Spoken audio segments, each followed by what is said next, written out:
Hello friends, welcome back to my channel.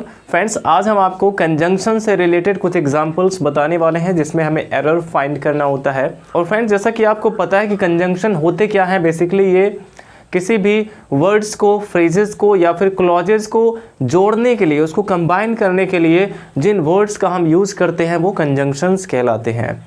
और ये दो टाइप के होते हैं, सब ऑर्डिनेटिंग कंजंक्शन और कोऑर्डिनेटिंग कंजंक्शंस। और कोऑर्डिनेटिंग कंजंक्शन जो होता है ये चार टाइप के होते हैं: cumulative conjunction, alternative conjunction, illative conjunction, adversative conjunction. और इन सभी के बारे में अगर आप डिटेल जानकारी चाहते हैं तो आप हमारे सिंथेसिस के वीडियोस देख सकते हैं। अगर आप सिंथेसिस में कॉम्प्लेक्स सेंटेंस का वीडियो देखते हैं तो उसमें सब ऑर्डिनेटिंग कंजंक्शन का यूज करके सेंटेंस को कंबाइन किया जाता है। तो उसके माध्यम से आप सब ऑर्डिनेटिंग कंजंक्शंस क्या होते हैं, उसका यूज कैसे होता है, ये सब आप सीख सकते हैं।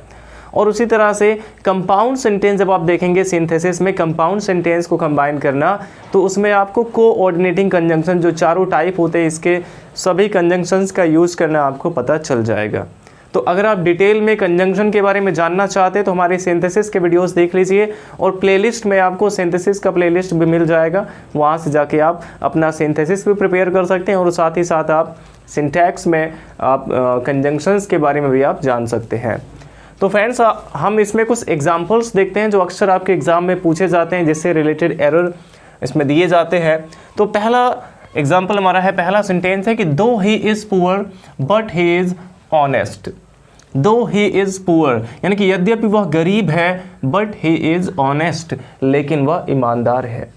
तो अगर आप इसका सेंस देखते हैं तो इस सेंटेंस में कोई भी हमें एरर नहीं नज़र आएगा। लेकिन अगर इसमें देखा जाए कि दो ही इज़ पुअर, भले ही वह गरीब है, बट ही इज़ ऑनेस्ट, लेकिन वह ईमानदार है, इसमें दो का यूज़ किया गया है यद्यपि के लिए। और दो और ऑल्दो का यूज़ अगर किसी सेंटेंस में हुआ है फ्रेंड्स, तो आपको ध्यान देना होगा कि दो या ऑल्दो के साथ हम कंजंक्शन येट का यूज़ करते हैं, बट का नहीं। दो या ऑल्दो के साथ हम कंजंक्शन येट का यूज़ करते हैं, इसमें हमें बट के स्थान पे येट का यूज़ करना था। और अगर आप चाहें तो इसमें से केवल बट को हटा के यहाँ पे कॉमा भी लगा सकते हैं। हम सेंटेंस ऐसे भी करेक्ट कर सकते हैं कि दो ही इज़ पुअर, फिर यहाँ पे कॉमा लगा के ही इज़ ऑनेस्ट, केवल बट को हटा के वहाँ पे कॉमा लगा देना है। या फिर आप बट के स्थान पे येट का यूज़ कर सकते हैं। तो फ्रेंड्स, आपको याद रखना कि अगर दो या ऑल्दो दोनों में से किसी का यूज अगर सेंटेंस में हुआ है तो उसके साथ हम केवल येट का ही यूज कर सकते हैं। अब नेक्स्ट एग्जांपल हमारा है कि when he saw the lion then he ran away. अब इसमें देखिए फ्रेंड्स, व्हेन का यूज हुआ है एज अ कंजंक्शन और इसके बाद व्हेन के साथ यहाँ पे देन का यूज किया गया है। बट फ्रेंड्स, इसमें आपको याद रखना है कि अगर किसी भी सेंटेंस में व्हेन का यूज हुआ स्टार्टिंग में, व्हेन का यूज है या फिर इफ का यूज है या फिर बिकॉज का यूज हुआ है या फिर एज का यूज हुआ है क्योंकि वाले सेंस में, अगर किसी भी सेंटेंस के स्टार्टिंग में व्हेन आया है, बिकॉज आया है, इफ आया है या फिर एज आया है, तो उसके साथ हम कोई दूसरा कंजंक्शन यूज नहीं करते हैं। आपको ये रूल नोट कर लेना है फ्रेंड्स कि जब भी किसी भी सेंटेंस का स्टार्टिंग व्हेन से होता है, व्हेन से होता है, इफ से होता है या फिर एज से होता है या फिर बिकॉज से होता है, तो इसके बाद सेंटेंस में हम किसी और कंजंक्शन का यूज़ नहीं करते हैं। जैसे यहाँ पे देन का यूज़ किया गया है, तो इस सेंटेंस को करेक्ट करने के लिए हमें इसमें से देन को हटा देना है और सेंटेंस हमारा क्या बनेगा कि when he saw the lion, उसके बाद यहाँ पे केवल कॉमा ही रहेगा, लायन के बाद कॉमा, ही रैन अवे। इस तरह से ये सेंटेंस हमें लिखना होगा। अब इसके बाद नेक्स्ट एग्जाम्पल हमारा कि because he is ill so he can not come, यानी कि क्योंकि वह बीमार है इसलिए वह आ नहीं सकता है। सो ही कैन नॉट कम, इसलिए वह नहीं आ सकता है। तो यहाँ पे फ्रेंड देखिए, बिकॉज के साथ यहाँ पे एक और कंजंक्शन सो का यूज़ किया गया है और अभी अभी हमने आपको बताया कि बिकॉज के साथ भी कोई दूसरा कंजंक्शन यूज़ नहीं होता है, तो इसमें से हमें सो को हटा देना है। तो सेंटेंस हमारा बनेगा कि बिकॉज ही इज़ इल और इसके बाद हम कॉमा लगा देंगे, ही कैन नॉट कम। इस प्रकार से इसे हम करेक्ट कर सकते हैं। अब नेक्स्ट एग्जाम्पल है, it is long since I have met him, अर्थात उससे मिले मुझे लंबा समय हो गया है। It is long since I have met him. अब इसमें फ्रेंड्स क्या एरर है, आपको याद रखना है यहाँ पे सिंस एक प्रेपोजिशन का भी काम करता है टाइम के लिए। जब भी टाइम की बात होती है कि मैं 2 घंटे से, 2 महीने से, या फिर सुबह से, दोपहर से, तो उसके लिए हम सिंस या फॉर का यूज एज अ प्रेपोजिशन करते हैं। बट अगर सिंस का यूज एक कंजंक्शन के रूप में हुआ है, अगर सिंस का यूज एक कंजंक्शन के रूप में हुआ है, तो आपको याद रखना है कि इसके बाद, सिंस के बाद वाला जो क्लॉज है वो केवल पास्ट इंडेफिनिट टेंस में ही रहेगा। सिंस के बाद वाला जो क्लॉज है वो पास्ट इंडेफिनिट टेंस में रहेगा, अर्थात इसमें से हमें हैव को हटा देना है।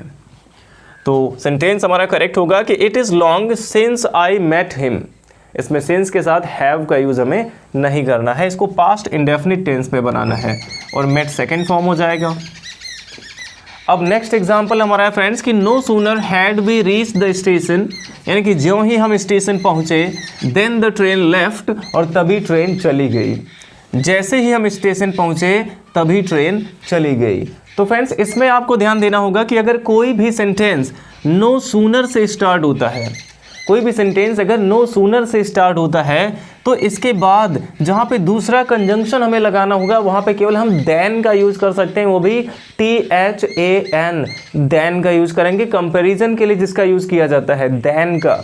और यहाँ पे अगर देखें तो इसमें देन का यूज़ किया गया है THEN, बट नो सूनर के साथ हमेशा देन का यूज होगा, क्योंकि देखिए सूनर यहाँ पे क्या है, सून का कंपैरेटिव डिग्री है, और कंपैरेटिव डिग्री में हमेशा देन का यूज़ किया जाता है। तो यहाँ पे ना तो देन आ सकता है ना तो वैन आ सकता है, नो सूनर के साथ केवल देन का यूज हो सकता है। तो इसमें हमें देन को हटाना होगा और इसके स्थान पे देन का यूज़ करना होगा, THAN।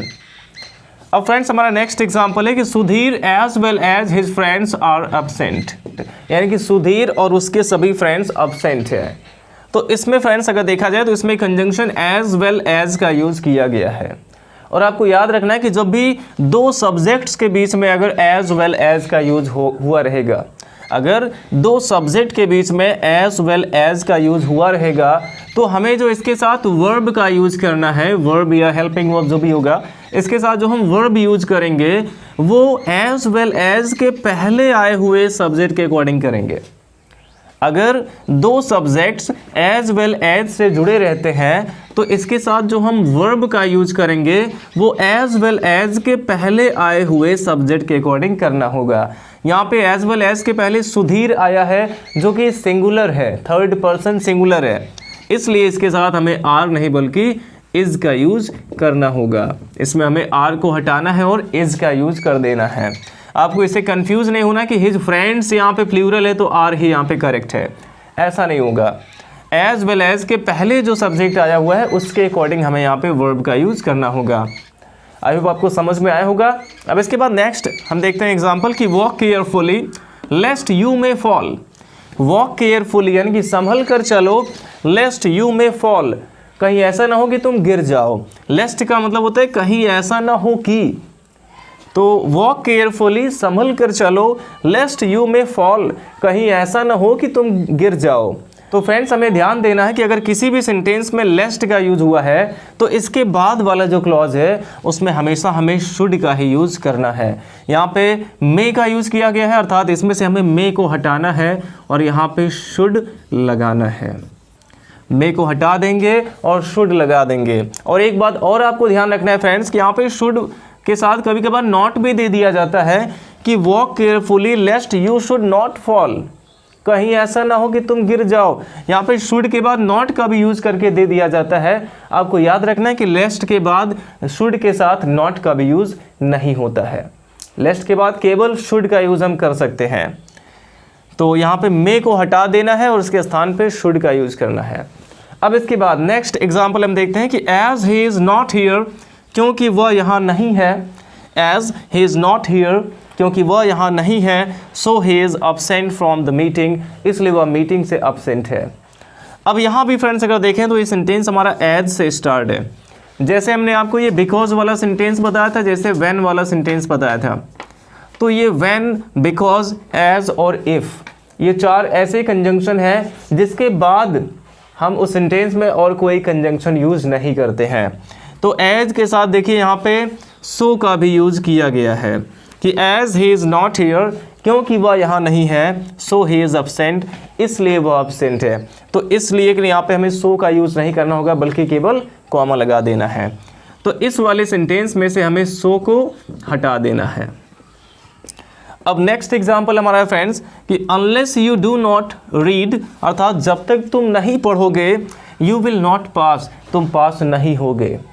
Unless you do not read you will not pass. अब फ्रेंड्स अगर किसी भी सेंटेंस में अनलेस या फिर अनटिल का यूज़ किया गया है, आपको ये भी याद रखना है कि टिल और अनटिल में क्या डिफरेंस है। टिल का यूज करते हैं पॉजिटिव सेंटेंस में और अनटिल का यूज करते हैं नेगेटिव सेंटेंस में। और अनटिल और अनलेस में क्या डिफरेंस है, अनटिल का यूज करते हैं एक टाइम के लिए और अनलेस का यूज करते हैं एक शर्त के लिए।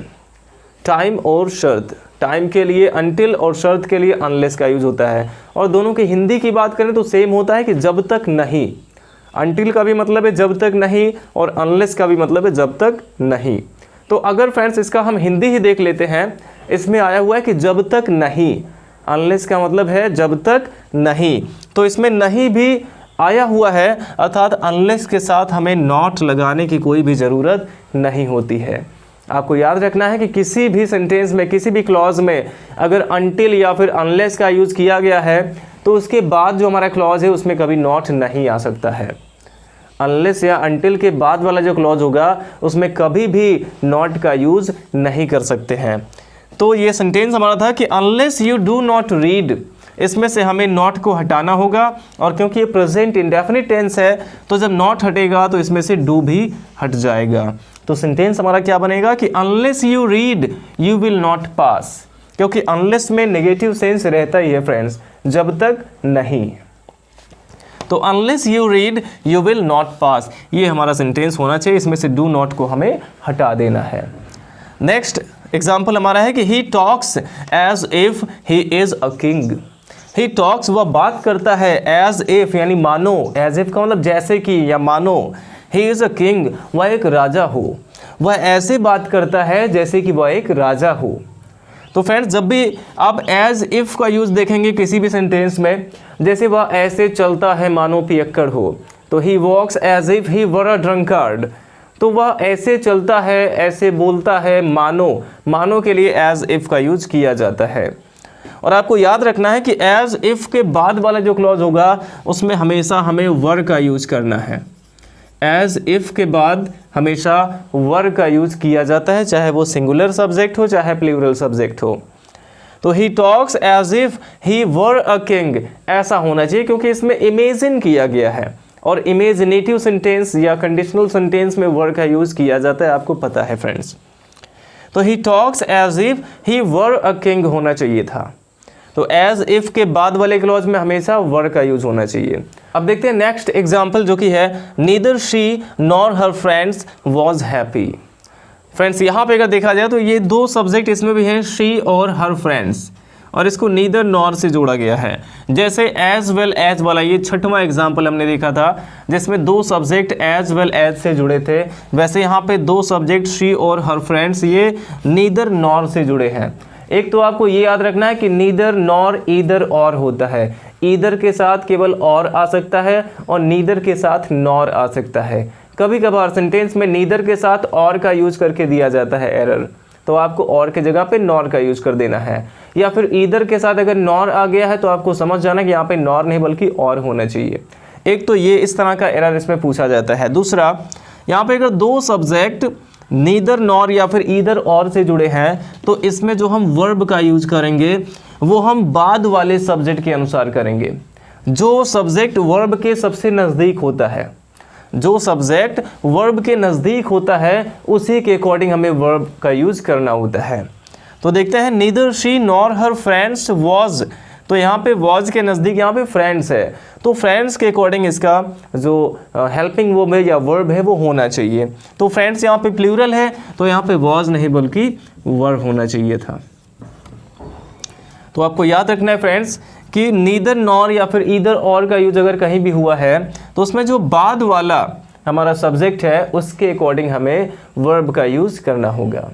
अब फ्रेंड्स हमारा नेक्स्ट एग्जाम्पल है कि hardly had I reach the station, अर्थात मुश्किल से मैं स्टेशन पहुंचा ही था। देन द ट्रेन स्टार्टेड, तभी ट्रेन चल दी। तो हार्डली और स्केर्सली ये दोनों का यूज होता है मुश्किल से के लिए। तो हार्डली और स्केर्सली अगर यूज़ हुआ है किसी भी सेंटेंस में फ्रेंड्स, तो हमें याद रखना है कि हार्डली या स्केर्सली के बाद हम कंजंक्शन व्हेन का यूज़ करते हैं। जब भी कहीं पे हार्डली या फिर स्केर्सली का यूज़ किया गया होता है तो उसके बाद हमेशा व्हेन का यूज़ होना चाहिए। और यहाँ पे देखिए देन का यूज़ हुआ है, तो यहाँ पे देन नहीं बल्कि व्हेन का यूज़ हम करेंगे। देन को हटाना है और व्हेन लगाना है।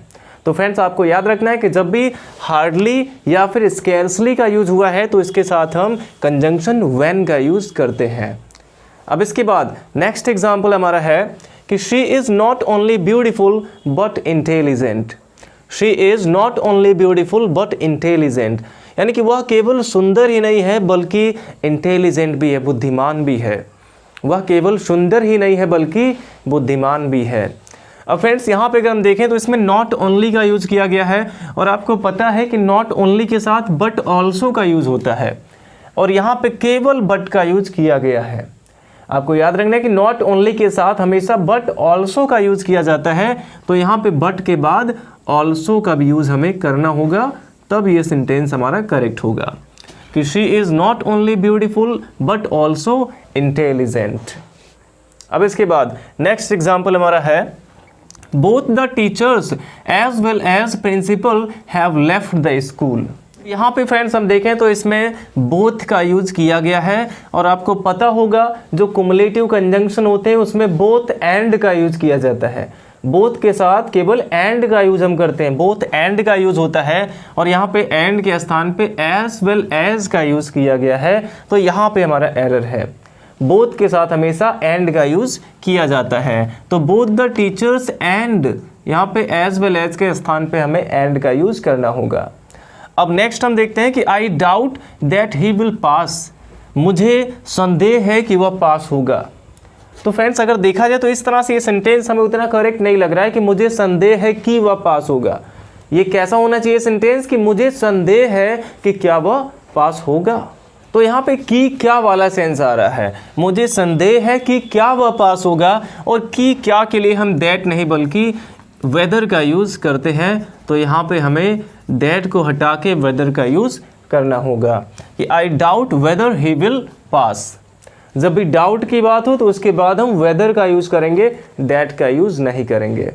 और उसी तरह से फ्रेंड्स हम डायरेक्ट इनडायरेक्ट स्पीच में पढ़े हैं, जब भी हम किसी सेंटेंस को इनडायरेक्ट स्पीच में चेंज करते हैं तो वास्तव में हम रिपोर्टिंग स्पीच और रिपोर्टेड स्पीच को कंबाइन करने का काम करते हैं। और इन दोनों स्पीच को ऐड करने के लिए, रिपोर्टिंग स्पीच और रिपोर्टेड स्पीच को जोड़ने के लिए हम जो असर्टिव सेंटेंस रहता है तो दैट का यूज़ करते हैं, या फिर इंट्रोगेटिव हम क्वेश्चन वर्ड्स का यूज़ करते हैं, इफ़ का यूज़ करते हैं, वेदर का यूज़ करते हैं। तो ये सब जो कनेक्टिव वर्ड हम यूज़ करते हैं ये सभी कंजंक्शंस ही होते हैं। और इसमें से आपको एरर कैसे पूछा जा सकता है कि हमारा जो इंट्रोगेटिव सेंटेंस है, अगर एक वाई वहाँ पे कंजंक्शन का काम कर रहा है तो वाई के पहले भी दैट लगा के अगर दे दिया सेंटेंस हमारा, कि जैसे अगर कहना हुआ कि I don't know that why he is weeping, I don't know that why he is weeping, इस तरह का अगर सेंटेंस है, मैं नहीं जानता कि क्यों वह रो रहा है, तो दैट के साथ यहाँ पे वाई भी आ गया, दैट भी आया, वाई भी आया। तो आपको याद रखना है कि वाई के साथ हम दैट का यूज़ नहीं करेंगे, सीधे वाई ही वहाँ पे कंजंक्शन का काम करेगा। इस तरह के भी एरर इसमें पूछे जा सकते हैं। तो फ्रेंड्स अब इसके बाद अगर देखा जाए तो हमने यहाँ पे 2 रूल लिखे हुए हैं, आप ध्यान देंगे, इसको आप स्क्रीनशॉट लेके इसको नोट भी कर लेंगे कि अगर किसी भी सेंटेंस में हमारा वर्ब डिफाइन होता है, डिस्क्राइब होता है, रिगार्ड हो, रिप्रेजेंट हो, पोर्ट्रे हो, या फिर डिपिक्ट हो, ट्रीट हो या मेंशन हो, तो ये इतने ऐसे वर्ब्स हैं, define, describe, regard, represent, portray, depict, treat, mention, इन सभी वर्ब्स के बाद फ्रेंड्स हम एज का यूज़ करते हैं। इसके बाद एक ऑब्जेक्ट आ सकता है, जैसे कहना हो कि वह मुझसे अजनबी जैसा व्यवहार करता है, वह मुझसे अजनबी जैसा व्यवहार करता है, तो ही ट्रीट्स मी, ही ट्रीट्स मी, वह मुझसे व्यवहार करता है अजनबी जैसा, वहाँ पे मैं एज के बाद अ स्ट्रेंजर लिखना होगा, he treats me as a stranger. तो इन सभी के बाद हमें एज का यूज़ करना होता है। और इसी का अपोजिट, अगर किसी भी सेंटेंस में appoint, call, consider, choose, name, make या फिर थिंक का यूज हुआ है, ये सभी एज अ वर्ब आए हों तो इनके साथ हम एज का यूज नहीं करेंगे। तो फ्रेंड्स आई होप आपको ये कंजंक्शन का यूज़ आपको ये सभी कंजंक्शन अच्छे से समझ में आए होंगे, ये सभी रूल्स अच्छे से समझ में आए होंगे। और वीडियो अच्छा लगा हो तो लाइक करिएगा, और अगर आपने हमारे चैनल को सब्सक्राइब नहीं किया तो चैनल को सब्सक्राइब करें, क्योंकि ऐसे ही यूज़फुल वीडियोज़ हम आपके लिए लाते रहते हैं। और होमवर्क आपको दिया जा रहा है, आप उसे सॉल्व करके कमेंट बॉक्स में ज़रूर बताइएगा। Thanks for watching.